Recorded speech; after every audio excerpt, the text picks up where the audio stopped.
So this is our 6 steps to amazing feet when you have diabetes. Number 1, look after your diabetes. That's key. That's the most important thing.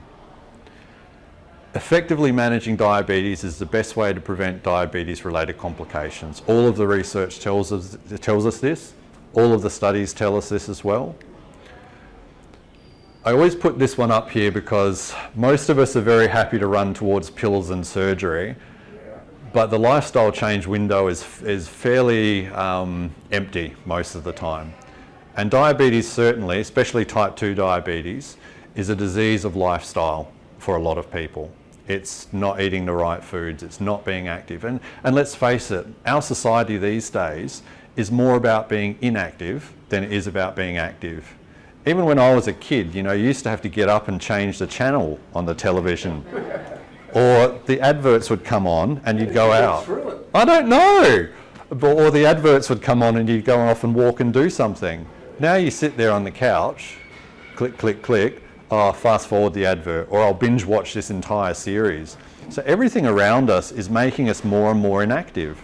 So we have to make a choice to visit the lifestyle change counter once in a while to help improve our health.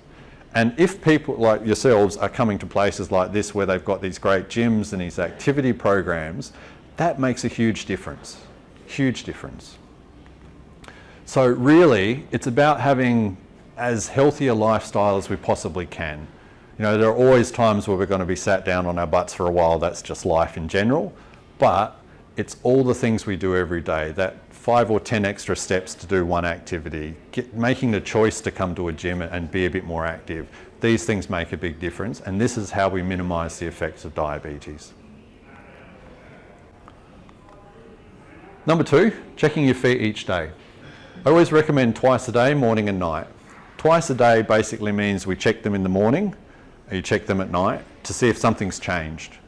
If you've lost the feeling in your feet with diabetes and you don't check your feet, you won't know if something's wrong. If your nerves aren't working, you have to use your eyes to see if there's been damage to your feet somewhere. So morning and night, that way you know if there's any difference.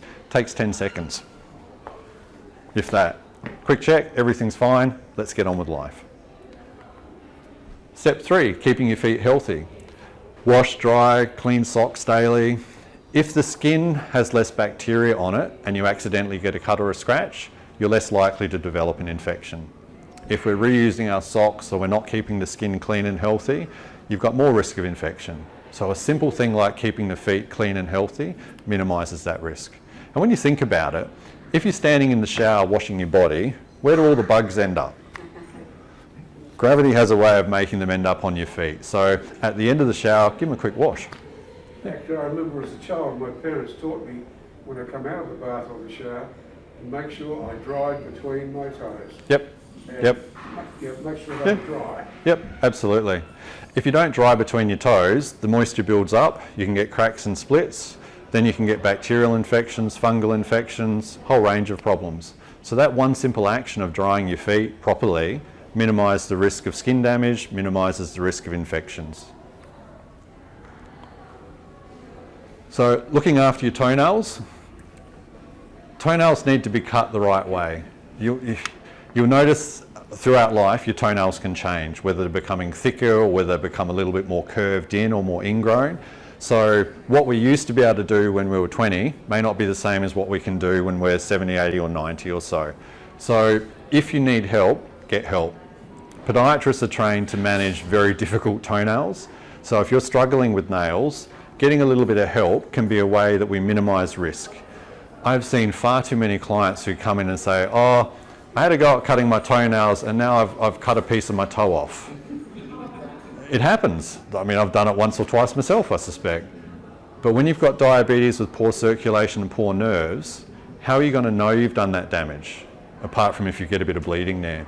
I've seen far too many clients end up with toe ulcers and wounds because they've cut a part of their toe, they thought it was okay, and let's face it, without my glasses I can't see very well in certain spots. So if you don't see it happen and you don't feel it happen, you may not know it's happened. Step 5, wear shoes. But more importantly, wear the right shoes. Shoes act as that first line of protection. A lot of people love barefoot walking, and that's fine if your nerves are working correctly. But if your nerves aren't working correctly and you've got bare feet and you tread on something sharp, you're going to do some damage.